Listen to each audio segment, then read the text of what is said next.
नमस्कार दोस्तों, मैं विनय दुबे मुंबई से। आपदा में अवसर कैसे बनाया जाता है ये मोदी जी ने बखूबी समझाया। पीएम केयर्स फंड हो चाहे बाबा रामदेव की कोरोना की दवाई, उसी में से एक किरदार जो निकल के आया देश के सामने वो है सोनू सूद। आपदा को अवसर बना के किस तरह से भारत रत्न बना जा सकता है, इसकी जो खोज की है, इस उत्कृष्ट दिमाग का नाम है सोनू सूद। सोनू सूद ने देश को बताया कि ये मजदूर ट्विटर इस्तेमाल कर सकता है, उस फोन पर जिसपे इंटरनेट ही नहीं होता है, जिसे हम बटन वाला फोन कहते हैं। वो मजदूर ट्विटर इस्तेमाल करता है जो बैंकों के बाहर जाकर लोगों से निवेदन करता है कि भैया मेरा ये फॉर्म भर दो, पैसे जमा करना है, भैया मेरा ये फॉर्म भर दो, पैसे निकालना है। उन मजदूरों को ट्विटर इस्तेमाल करना सिखाया। जितना बेवकूफ ये भारतीय जनता पार्टी के लोग समझते हैं देश की जनता को, शायद ये भूल जाते हैं कि अब देश जागरूक है। टेक्निकली, टेक्नोलॉजी के मामले में, सामान्य के मामले में, जानकारी के मामले में हम अब जानकार हैं, जागरूक हैं। लेकिन ये भूल जाते हैं कि ये आज भी उसी तरह से देश के लोगों को बेवकूफ बनाएंगे जैसे 2014-2019 में बनाया गया। देश के अंदर जब मजदूरों को वाकई में जरूरत थी अपने घरों जाने के लिए, उस समय सरकार ने रोक लगा रखी थी। मजदूरों के पास पैसे खत्म हो गए थे, जिसके कारण उनकी भुखमरी की स्थिति थी। ये अपने घर, अपने गांव जाना चाहते थे। 14 अप्रैल सन 2020 को मुंबई के बांद्रा में मजदूर आंदोलन होता है। उसमें मुझे भी जेल होती है। उसके बाद सरकारें जागती हैं और श्रमिक ट्रेनें और लोगों को घर जाने की परमिशन दी जाती है। ये सब काम होता है अप्रैल महीने में।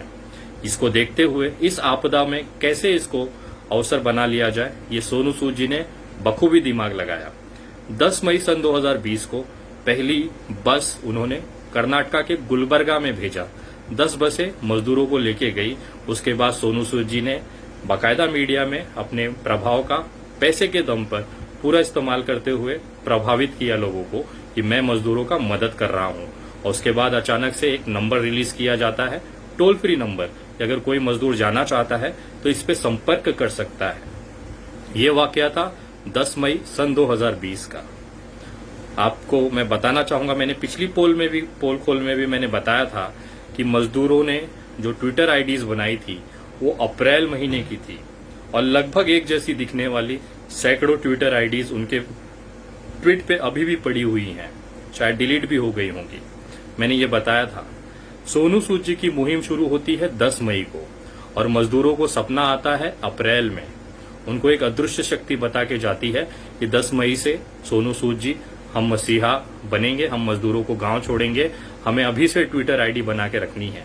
उन तमाम अंध भक्तों से मैं कहना चाहता हूं कि भैया तुम लोग जो तर्क देते हो कि जब मजदूरों को जरूरत पड़ी तब उन्होंने ट्विटर आईडी बनाई, तो मुझे समझ में नहीं आता मदद मिलने की घोषणा होने के 20 दिन पहले मजदूरों को कौन सा सपना आया था कि उनको पता चल गया था कि 10 मई के बाद सोनू सूद जी ट्विटर पे मदद देंगे और हमें ट्विटर आईडी बना लेनी चाहिए। आप लोग समझते हैं जनता उतनी बेवकूफ है, उतनी है नहीं। मजदूर ट्विटर इस्तेमाल करते हैं। उसके बाद सोशल मीडिया पे बहुत बड़ी प्रचंड तार पे एक लहर तैयार की जाती है। ये फर्जी लहर तैयार की जाती है भारतीय जनता पार्टी के आईटी सेल की तरफ से, क्योंकि उनको मुसलमानों को रोकना था। मैं मुसलमान इसके लिए कह रहा हूं कि जिस समय अप्रैल मई में मजदूर पलायन कर रहे थे, पैदल चल रहे थे, उस समय रोजा का समय था और उस रोजा के समय में भी, भरी गर्मी में भी, पूरे देश से मुसलमान भाई रस्तों पे निकलते हैं और इन मजदूरों की मदद करते हैं। ये एक तरह से पूरी मुहिम पूरे देश में चल रही होती है। इसी से खफा होकर एक मुसलमान को देश में अच्छी छवि कैसे दिखाई जा सकती है, एक मुसलमान की अच्छाई देश में कैसे बताई जा सकती है, लोगों के दिमाग में मुसलमानों के प्रति जो नफरत आईटी सेल वाले भरते हैं, ये मजदूरों की मदद कर करके ये मुसलमान अपने आप को अच्छा साबित करने की कोशिश कर रहे थे। इस तरह के प्रभाव को रोकने के लिए आईटी सेल ने सोनू सूद नाम के व्यक्ति को खड़ा कर दिया। रातों रात उन्हें मसीहा बना दिया गया। इन्होंने, मुंबई एक छोटी सी जगह है जहां पे बहुत लिमिटेड बस सर्विस है, बस के मालिक हैं जो ट्रेवल्स का काम करते हैं। मैंने उन तमाम बस ट्रेवल्स के मालिकों से संपर्क किया। मैंने उनसे पूछा कि भाई आपने सोनू सूद जी को बसेस दी हैं या आपके जान पहचान में बसेस दी हैं, तो किसी भी व्यक्ति ने हाँ नहीं कहा। उन्होंने केवल इतना कहा कि गुलबर्गा की बसें जो गई हैं वो वास्तविक बसें हैं। उसके बाद हमें कोई जानकारी नहीं है कि इन्होंने बस कहां से ली। मुंबई जैसी सिटी, बसें ली जाती हैं, रोज बसें भेजी जाती हैं, बट वो बसें किसी को दिखाई नहीं देती हैं।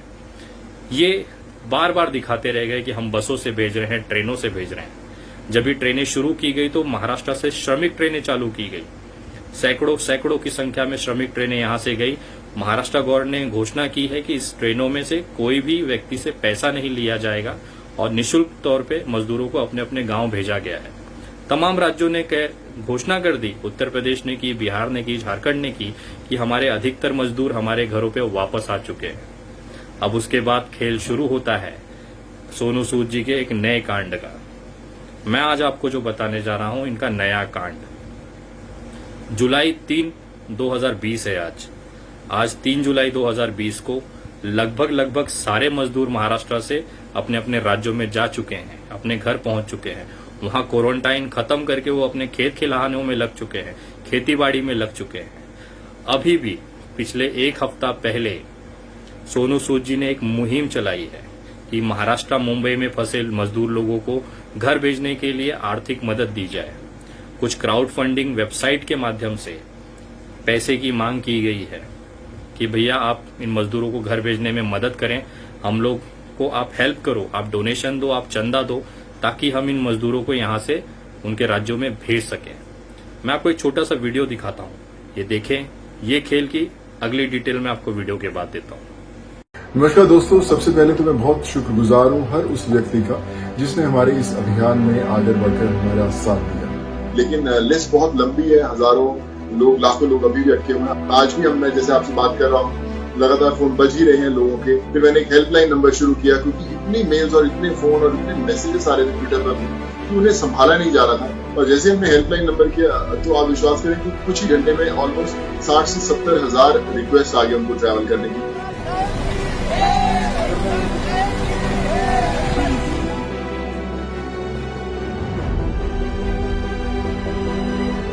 पूरा सिस्टम हमने बनाया हुआ कि कैसे इनको भेजा जाए। अलग अलग 10 से 12 स्टेप्स है उन ऑफिसर से फाइल गुजरती है परमिशन आने के लिए। आप विश्वास करिए ना, बिल्कुल नींद नहीं आता है। मैं स्लीपिंग ऑल्सो रात को 3:30 4 बजे तक मैं फोन में देखता हूँ किसके मैसेज, कोई मिस तो नहीं हो गया। Because anyone who must have sent a message to me, उसको होगा कि अभी रिप्लाई आएगा तो मैं अपने घर में जा पाऊंगा। तो I always get scared, miss तो नहीं हो गया मैसेज।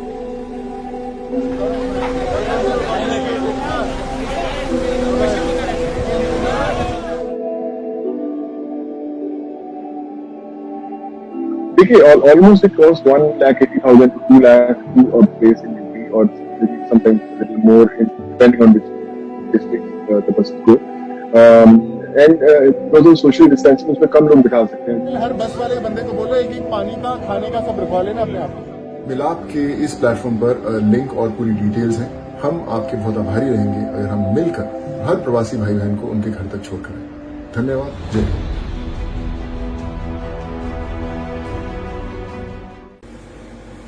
ये खेल खेला जा रहा है लोगों से पैसे, भावना, मजदूरों की भावना दिखाकर, उनको मदद की भावना दिखाकर लोगों से अब वसूली की तैयारी की जा रही है। जिस समय महाराष्ट्र सरकार ने घोषणा किया है कि जुलाई, अभी कुछ दिन पहले ही एक महाराष्ट्र सरकार का अधिकृत बयान आया था कि अब इस समय महाराष्ट्र में मजदूरों की वापसी शुरू हुई है। जो मजदूर दूसरे राज्यों में गए थे, अपने घर गए थे, अब वो महाराष्ट्र मुंबई में लौटने हैं। करीबन 1 से 1.5 लाख मजदूर वापस आए हैं। इस स्थिति में सोनू सूद जी मजदूरों को उत्तर प्रदेश, बिहार, झारखंड और अपने अपने राज्य भेजने के लिए लोगों से मदद मांग रहे हैं।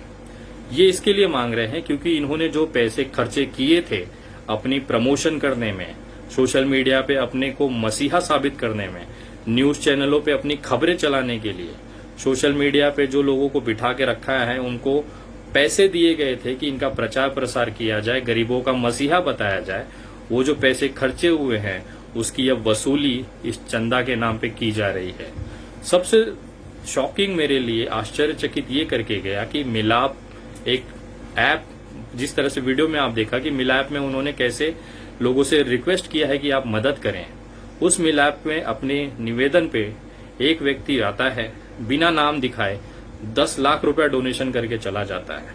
लॉकडाउन की स्थिति में जब पूरा देश भुखमरी बेरोजगारी और आर्थिक दिक्कतों में जूझ रहा है, उस जून के अंतिम महीने और जुलाई के शुरुआती महीने में जब सारे कारोबार ध्वस्त हैं, सारे लोग अस्त व्यस्त हैं, उस समय एक व्यक्ति आता है, इस क्राउड फंडिंग में सोनू सूद जी को 10 लाख रुपए का दान देके चला जाता है बिना नाम दिए। उसके बाद 2098 लोग आते हैं और करोड़ों रुपए का अनुदान, डोनेशन, पैसा सोनू सूद जी के अकाउंट में जमा किया जाता है। अकाउंट मतलब जिस ट्रस्ट में उन्होंने लिया है, वो ट्रस्ट का नाम है लाला भगवान दास ट्रस्ट, जिसमें ये पैसे जमा किए जा रहे हैं। उसके बाद एक दूसरी साइट है, उसका नाम है fueladream.com। उस वेबसाइट के ऊपर भी 25 लाख रुपए की निवेदन की गई थी, जिसमें से 10,26,000 रुपए जमा हुए हैं। ये सोनू सूद जी की तरफ से इस समय जुलाई के समय में मजदूरों को अपने अपने राज्य भेजने के लिए मदद मांगी जा रही पैसों की। जिस समय मजदूर जाना चाह रहे थे उस समय इनकी तरफ से कोई निवेदन नहीं किया गया, और जब मजदूर अब चले गए हैं, अब लोगों से पैसे की डिमांड की जा रही है, निवेदन किया जा रहा है, डोनेशन किया जा रहा है, और लोग दिल खोलकर मदद कर रहे हैं। ये इसी को कहते हैं बिना फिटकरी लगे पूरी शादी हमारी हो गई। मतलब 1 रुपया खर्चा नहीं हुआ। जितनी बसें गई, कोई बस ऑपरेटर को पता नहीं कि बसें कहां से जा रही हैं। जो ट्रेनें चली वो सरकार ने चलाई। महाराष्ट्र सरकार ने निःशुल्क लोगों पे, यहां के मजदूरों को अपने अपने घर छोड़ा। उन रेलवे प्लेटफॉर्मों पर सोनू सूद जी उनको टाटा बाय बाय करने, फोटो सेशन कराने पहुंच जाते हैं और उसे दिखाते हैं कि मैंने लोगों को भेजा है। एक आध फ्लाइट उन्होंने भेज दी होगी जिसका खर्चा 10 से 12 लाख रुपए आता है, और वो 10 लाख रुपए एक व्यक्ति इनको अभी अभी चंदा देके चला गया है। तो आप समझिए, पहले लोगों की मदद करो और उसके बाद उसी मदद के नाम पर लोगों से वापिस उसी मदद के लिए पैसों की मांग करो, और अपना जो खर्चा हुआ है उसकी वसूली हो जाए। और ये पैसे इसके लिए जमा किए जा रहे हैं कि अगले कुछ दिनों में आप देखेंगे सोशल मीडिया पे सोनू सूद जी को भारत रत्न दिया जाना चाहिए, पद्म भूषण दिया जाना चाहिए। इसकी एक मुहिम शुरू होगी। उस मुहिम में सोशल मीडिया पे लोगों को बिठाया जाएगा, उनको पैसे दिए जाएंगे कि आप प्रमोशन करो। ये चीज, पैसे उस चीज में खत्म इस्तेमाल किए जाएंगे। आप लोगों को मैं बताना चाहता हूं, ये पूरी तरह से बीजेपी आईटी सेल के और सोनू सूद जी की मिली भगत है। अब आप पूछेंगे ये कैसे, आपके पास क्या प्रूफ है? मैं आपको बताना चाहता हूं कि सोनू सूद जी ने जिन जिन आईडीज पे मदद की और घर पहुंचने की मुबारकबाद दी है, उस ट्विटर पे आप जाइए, उस ट्वीट को उठाइए, उनके ट्विटर हैंडल पे जाइए, और जिस व्यक्ति ने ये ट्वीट किया था मदद का या घर पहुंचने पे धन्यवाद किया था, उसकी अगर वीडियो, उसकी जो ट्वीट्स वगैरह आप देखेंगे तो 99.99% सारे के सारे मोदी भक्त है। अजंबा है, सारे के सारे मोदी भक्तों ने ही उनसे मदद मांगी, और उनके ट्वीट्स पे आपको दिखाई देगा विपक्ष पे उन्होंने हमला किया है, वो सारी ट्वीट्स वैसी ही हैं। और उस पे जो नंबर्स दिए हैं, आप उस पे एक बार फोन कर लीजिए, उनकी हकीकत आपको पता चल जाएगी। जो वास्तविकता पे लोगों ने मदद मांगी थी, वो अभी भी इंतजार कर रहे हैं कि मदद होगी। वो अपने घर पहुंच गए, लेकिन वो ट्वीट अभी भी है। आप उस नंबरों पे फोन करके इसकी जांच कर सकते हैं। भारतीय जनता पार्टी के जो मोदी भक्त हैं, वही ट्वीट करके सोनू सूद जी से मदद मांगते हैं, और सोनू सूद जी उन्हीं को धन्यवाद करते हैं। अगर एक साधारण इंसान ने ट्वीट करके मदद मांगी थी, उस पर कोई रिप्लाई नहीं होता, क्योंकि इन्हें मदद नहीं करनी थी, इन्हें अपना प्रचार प्रसार करना था। आप इस तरह से इसको चेक कर सकते हैं। मैं दावे के साथ कह सकता हूं, देश को बेवकूफ बनाने की भरपूर कोशिश की गई, लेकिन हम जैसे कुछ सरफिरे बैठे हुए हैं जो कभी भी देश के साथ गलत होने पे उसे चुपचाप नहीं देख सकते। सोनू सूद जी, आपने देश को बेवकूफ बनाया, ये आपकी सबसे बड़ी गलती थी। लेकिन आप ये सोच रहे थे कि देश की जनता बेवकूफ है, इसे हम और बेवकूफ बनाएंगे। अब आप लिमिट क्रॉस कर रहे हैं। अब मुझे लगता था अभी तक कि शायद जाने दीजिए, एक व्यक्ति अच्छा काम कर रहा है, उसे प्रोत्साहित करना चाहिए, उस पर उंगली नहीं करनी चाहिए, लेकिन आपने इसे ग्रांटेड ले लिया है। तो अब हम अपनी तरफ से कार्रवाई करने पे मजबूर हैं। आगामी कुछ दिनों में आपको एक गिफ्ट भेज रहा हूं, आपको मिल जाएगा, और आशा करता हूं आपको पसंद आएगा। अभी भी अगर आप मेरे फेसबुक पेज से नहीं जुड़े हैं तो मुझसे जुड़ सकते हैं। मेरे फेसबुक पेज का नाम है द विनय दुबे, उस पर 1,42,000 फॉलोवर्स हैं। मेरे ट्विटर से आप जुड़ सकते हैं, ट्विटर हैंडल है @the_THE_विनय दुबे। मेरा इंस्टाग्राम पे आप जुड़ सकते हैं, इंस्टाग्राम आईडी है विनय दुबे इंडिया। मैं एक छोटी सी निवेदन करता हूं, इन तीनों आईडी के अलावा मेरी कोई भी सोशल मीडिया आईडी नहीं है। अगर कोई व्यक्ति मेरे नाम का पोस्ट, मेरे नाम की आईडी, मेरा फोटो या वीडियो लग के अपने आप को विनय दुबे बताता है और कुछ आपत्तिजनक पोस्ट करता है तो वो मेरी जिम्मेदारी नहीं है। आप लोग केवल इन 3 माध्यमों से मुझसे जुड़। ये वीडियो ज्यादा से ज्यादा शेयर करें और हकीकत दिखाएं किस तरह से सोनू सूद देश को बेवकूफ बना रहा है। जय हिंद, जय महाराष्ट्र।